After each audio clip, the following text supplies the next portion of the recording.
Good morning. Lancer academy के YouTube channel में आप सभी का स्वागत है। जो हम अभी तैयारी कर रहे हैं ये हम रीजनिंग के लिए तैयार कर रहे हैं और एयरफोर्स वाई ग्रुप के लिए कर रहे हैं। आपने देखा होगा एयरफोर्स वाई ग्रुप में बच्चों के पास क्वेश्चंस आते हैं, वो बेचारे कर नहीं पाते हैं इस कारण से क्योंकि उन्हें लगता है कि रीजनिंग बहुत ईजी है, हम कर लेंगे एग्जाम में जाके। लेकिन जब एग्जाम में जाते हैं तो वहाँ पर ना उनसे क्वेश्चन नहीं होते हैं और वो कुछ नंबर से रह जाते हैं। आपको पता होगा कि रीजनिंग का ना एयरफोर्स वाई ग्रुप और नेवी दोनों में आती है। नेवी के जो ए है उसमें आपकी रीजनिंग आती है, वाई ग्रुप में ये 10 से लेके 15 नंबर तक ये आती है आपकी वाई ग्रुप में, 10 से लेके 15 मार्क्स तक। अब बच्चों के सपोज 15 में से 5 आए, 10 आए या उनके 13-14 आए, लेकिन अगर बच्चा ना एक साथ ये जितने भी टॉपिक लिखे इन्हें पढ़ ले तो उसके जितने क्वेश्चंस हैं वो सारे आएंगे। और जब मैं आपको ये अभी पढ़ाऊंगा लगभग मैं 22 अप्रैल से 18 अप्रैल से पहले ये सब आपको खत्म कर दूंगा जितना भी आपका कोर्स है, और आपका ना एक भी नंबर मिस नहीं होगा। तो आप अच्छे से पढ़ेंगे, हम हर दिन एक एक टॉपिक पढ़ेंगे और आपके एग्जाम से पहले पहले हम ये सारे टॉपिक खत्म कर लेंगे। और लगभग ना इन्हीं में से क्वेश्चन आता है, कोई ज़्यादा टफ नहीं आता है क्योंकि जो हम यहाँ पर पढ़ेंगे एसएससी लेवल का पढ़ेंगे और जो भी एयरफोर्स वाई ग्रुप में रीजनिंग के क्वेश्चन लिए जाते हैं ये सब पिक किए जाते हैं आपके एयरफोर्स वाई ग्रुप से। जरा पहले हम टॉपिक को जान लें, कौन कौन से टॉपिक हम पढ़ेंगे और एग्जाम में कौन कौन से आते हैं। हमें पता है 10 से लेकर 15 मार्क्स आते हैं, लगभग हमारे पास 20 टॉपिक है। तो बहुत टाइम के एग्जामिनर क्या करता है 4-5 टॉपिक में से कोई एक क्वेश्चन दे देता है, बहुत टाइम वो नहीं देता है, लेकिन हम पढ़ेंगे सारा ताकि एग्जाम में जाके एक भी नंबर हमारा मिस ना हो। सबसे पहले टॉपिक देख लेते हैं, टॉपिक कौन कौन से आते हैं। ये होता है सीरीज से स्टार्ट, सबसे इंपॉर्टेंट है। मैं आपको क्वेश्चंस का बता दूं क्वेश्चंस किस टाइप से आते हैं। 2, 4, 6 वो बोलता है अगला नंबर बताओ। सीरीज का है, सिंपल से क्वेश्चंस आते हैं आपके, सिंपल से वो पूछता है कि भाई आप अगला नंबर बताइए। 3-4 टाइप्स इसके क्वेश्चंस होते हैं सीरीज के, इनसे क्वेश्चंस बनता है। उसके बाद देखिए, उसके बाद जो आपके क्वेश्चंस आते हैं तो ये सीरीज का होता है, बहुत सारे क्वेश्चंस आते हैं सीरीज में, लगभग 4-5 टाइप के क्वेश्चंस आते हैं। हम सब यहाँ पर करेंगे, सिर्फ आपको बता दूं मैं कि कौन कौन से टॉपिक है और किस से आता है। बहुत इंपॉर्टेंट है इसलिए मैंने सबसे ऊपर लिखा है सीरीज। 1 या 2 क्वेश्चन इससे आ सकते हैं। देन देखिए उसके बाद आता है डायरेक्शन। डायरेक्शन का क्वेश्चन बेसिक 3 तरह से क्वेश्चंस आते हैं। कुछ क्वेश्चंस आते हैं जिसमें वो बोलता है कि भाई एक चूहा है 10 मीटर नॉर्थ, उसके बाद साउथ, फिर आपका पूरा, फिर पश्चिम, अब उसकी दिशा कहाँ है। या वो कहता है कि 2 आदमी बात कर रहे हैं सुबह के समय, राम की छाया शाम के दाईं ओर या शाम की छाया राम के दाईं ओर पड़ रही है, बताओ दोनों के मुंह किस ओर है। तो ये सब डायरेक्शन के क्वेश्चन आते हैं। एक क्वेश्चन आएगा, ज़्यादा नहीं आएगा आपका, पर इंपॉर्टेंट है। तीसरा जो हमारा टॉपिक है ये रैंकिंग है। क्वेश्चन देखिए क्या होते हैं कि राम का स्थान दाएं से 12वां और बाएं से भी 12वां है, पंक्ति में कुल कितने लोग हैं। तो ये रैंकिंग का क्वेश्चन है जो ज़्यादा टफ थोड़ी है। उसके बाद देखिए मैथमेटिकल क्वेश्चंस आपने देखे, वो कहता है यदि प्लस को माइनस, माइनस को मल्टीप्लाई, मल्टीप्लाई को डिवाइड और डिवाइड को एडिशन कहे तो कुछ क्वेश्चन आपके सामने लिखेगा, बोलेगा भाई 12 + 3 - 4 इसको बताए।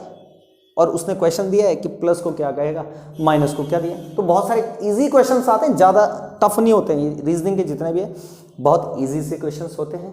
उसके बाद आता है कोडिंग डिकोडिंग, बहुत ज़्यादा इंपॉर्टेंट, वीआईपी, क्योंकि ये ऐसा टॉपिक है इससे ऐसा कोई एग्जाम नहीं हो जिससे ना है, चाहे वो बैंक हो, एसएससी हो, आपका एयरफोर्स हो या नेवी हो, आना जरूरी है। कोडिंग डिकोडिंग सीरीज बहुत इंपॉर्टेंट है आपके, इसे भी हम करेंगे। इसमें कहता है कि Ram is coded as CAT cat, वो बोलेगा भाई आप ना श्याम का कोड बताओ। तो बेसिक 3-4 तरह के टाइप होते हैं, हम सारे यहाँ पर करेंगे।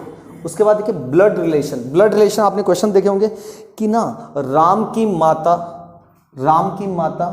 श्याम की माता की बहन है, तो बताओ राम श्याम का क्या लगेगा। छोटे से क्वेश्चन, ज़्यादा टफ नहीं और बहुत ईजिली हो जाते हैं आपके। कहाँ पर, ये आपके ब्लड रिलेशन।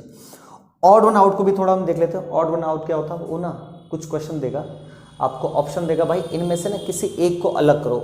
ऑप्शन दे देगा आपको सेब, आम, नाशपाती और आलू। तो देखिए आलू अलग है ना, बाकी 3 फ्रूट है। तो इस टाइप के क्वेश्चंस किस में है, ऑड वन आउट में। डिक्शनरी रिलेटेड, इसमें ना 4 शब्दों लिखता है कि भाई कुछ शब्द लिखे हैं जिसमें आपके एप्पल हो गया, आपके एक्रोबैट हो गया, या ए से रिलेटेड कुछ लिखा। उसने कहा एक सीक्वेंस में लिखे जो आपकी ना डिक्शनरी में लिखते हैं। तो छोटा सा क्वेश्चन, मुश्किल से 15 मिनट की क्लास में टॉपिक कंप्लीट हो जाता है और आपको ना 1 नंबर दे के जाएगा। फिर आता है एनालॉगी। एनालॉगी क्वेश्चंस आपके ना आते हैं कि भाई घर का कमरे से वही संबंध है जो ना आपका ट्रेन का और डिब्बों का है, या कुछ ऑप्शन देगा उनमें से आपको बताना पड़ता है कि जो उन 2 से संबंध है वही किन 2 से संबंध है। तो ये आपका किससे आ जाएगा, एनालॉगी। फिर आता है फिगर काउंटिंग, ये ना एसएससी बहुत पूछता है और अब एयरफोर्स में भी आने लग गया है। इसमें छोटे छोटे से क्वेश्चंस आते हैं, मैं आपको बता दूं। वो कहेगा भाई एक डायग्राम है कुछ ऐसा और इसमें आप बताइए कितने ट्रायंगल हैं। मे भी आप लोगों ने पढ़ा है, लेकिन बहुत इजी टॉपिक होता है। लगभग 3-4 तरह के क्वेश्चन से पूछता है फिगर काउंटिंग से। या वो पूछेगा इसमें कितने त्रिभुज हैं, या कोई क्वेश्चंस दे देगा उसमें पूछेगा भाई आप बताइए कितना स्क्वायर है, कितने रेक्टेंगल वर्ग। तो ये सब किस में आएंगे, ये आपके फिगर काउंटिंग में आएंगे। एक आधा नंबर का आएगा, हमें तो एक एक करके सारे नंबर हमें पिक करने हैं। अगर 10 से लेके 15 के बीच में आए तो हमें तो 15 के 15 चाहिए, तभी तो हम ये सब पढ़ रहे हैं। ऐसा नहीं कि मैं 15 आए वहां पर और मैं लेके आ रहा हूँ 10 नंबर, तो वो तो बाकी नंबर बच्चे भी लेके आएंगे जिन्होंने पढ़ा है। आप एक्स्ट्रा क्या लेके आएंगे, आप एक्स्ट्रा ये लेके आएंगे कि आप सारे टॉपिक पढ़ें, जितने हैं उतने ही, कोई मिस नहीं होना चाहिए। उसके बाद देखिए कौन सा जगह, क्लॉक बहुत इंपॉर्टेंट है। एक क्वेश्चन आता है, इसका मेन जो क्वेश्चन आता है, बोलता 10:30 बजे ना घड़ी की मिनट की सुई और घंटे की सुई के बीच में कितना एंगल है। या वो बोलता है कि भाई एक घड़ी है उसमें ना 3 बज रहे हैं, तो कितने का एंगल बन रहा है मिनट की सुई और घंटे की सुई में। क्लॉक से आते हैं, 2-3 टाइप होते हैं इसके और इजीली ये भी हो जाएगा। फिर आता कैलेंडर, कैलेंडर का क्वेश्चंस बहुत इंपॉर्टेंट है। इसका क्वेश्चन जो आते हैं कुछ ऐसे आते हैं कि भाई बताओ 15 अगस्त 1947 को कौन सा दिन था जिस दिन हमारा देश आज़ाद हुआ। तो ये आपके कैलेंडर रिलेटेड। तीसरा आता वेन डायग्राम, इसमें क्या है, वो कुछ क्वेश्चन देगा आपको, क्वेश्चन लिखेगा भारत, उत्तराखंड और देहरादून। तो इसको ना आप डायग्राम में कैसे रिप्रेजेंट करते हैं, या मुझे पता है भारत के अंदर उत्तराखंड, उत्तराखंड के अंदर देहरादून, तो ये डायग्राम बनेगा। वैन डायग्राम, किसी चीज को डायग्राम में रिप्रेजेंट कराना ही आपका ना वैन डायग्राम कहलाता है। इसमें तो आपका टाइम भी बचता है, 2-3 सेकंड का क्वेश्चन होता है और आपके इजीली आपके आंसर आ जाते हैं, 2-3 सेकंड में होते हैं। कुछ ऐसे टॉपिक है जो ना आपका टाइम बचाएंगे, जो बाकी क्वेश्चंस के लिए है। मैथ्स के लिए आप उन क्वेश्चंस को दे सकते हैं वो टाइम जो आप यहां से बचाएंगे। मिसिंग टर्म बहुत इंपॉर्टेंट है और छोटा सा क्वेश्चन इसका देख लीजिए कैसे इसका क्वेश्चन आता है।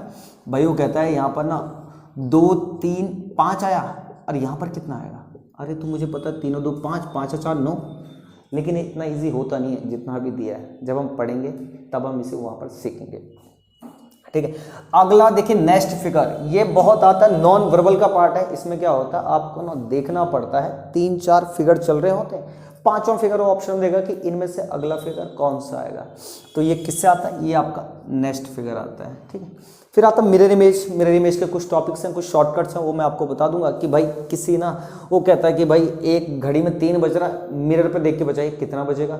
या कोई डायग्राम है उसका आपको मिरर इमेज निकालनी है, तो ये आपका मिरर इमेज से आएगा। वाटर इमेज इसी की तरह है, बस क्या होता है मिरर आपके लेफ्ट या राइट या ऊपर बनता है, वाटर आपका नीचे बन जाता है, पानी नीचे होता है, इसलिए इमेज जो इसकी होती है नीचे आती है। पेपर कटिंग, वो कहता है भाई एक पेपर है उसे फोल्ड किया लास्ट में ना कहीं से कट कर दिया, तो जब वो वापस खुलेगा तो किस तरह का दिखेगा। तो ये सब आता है आपका पेपर कटिंग में। हिडन फिगर, वो कहता है भाई ये वाला डायग्राम है, वो 4 ऑप्शन देगा कि ये ना किस में छुपा हुआ है ये डायग्राम। फिगर मैंने आपको कहा कि हिडन फिगर क्या होता है, कोई डायग्राम, वो कहता है भाई किस में ये डायग्राम छुपा हुआ है, इसे ढूंढ के बताओ। तो यहाँ पर तो छुपा हुआ है, ये वाला डायग्राम इसमें छुपा है, तो ये हिडन फिगर होता है। अगला आता है वर्ड प्रॉब्लम। ये लैंग्वेज क्वेश्चन दे देता है कि भाई कुछ ऐसे एक बाड़े में कुछ मुर्गियां हैं, कुछ खरगोश हैं, मुर्गियों के पाँवों की संख्या इतनी, खरगोश के पाँवों की संख्या इतनी है और कुल सिरे हैं, तो बताइए कुल कितने जानवर हैं। तो इस टाइम से ये वर्ड प्रॉब्लम में आता है क्वेश्चन जब लैंग्वेज में दे दें।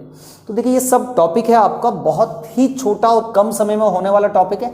बस इसमें बच्चे क्या करते हैं, बच्चे ना एक्यूरेसी पे ध्यान नहीं रखते हैं, सोचते हैं कि हम ना भी पढ़ें 10 से 15 नंबर हमारे आ जाएंगे, पर नहीं होता है। जाओगे 10 से 15 करने, आएंगे आपके 6 या 7, मेरिट में फाइनल मेरिट में रह जाओगे ना, तो इससे अच्छा अच्छे से स्कोरिंग करें। 15 आ गए तो 15 लिखे हैं, 13 का आगे तो 13 लिखे हैं। कोई बड़े टॉपिक है क्या, बहुत ईजी टॉपिक है, वो ये सवाल में करना है।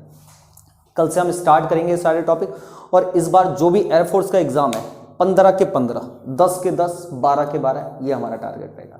धन्यवाद।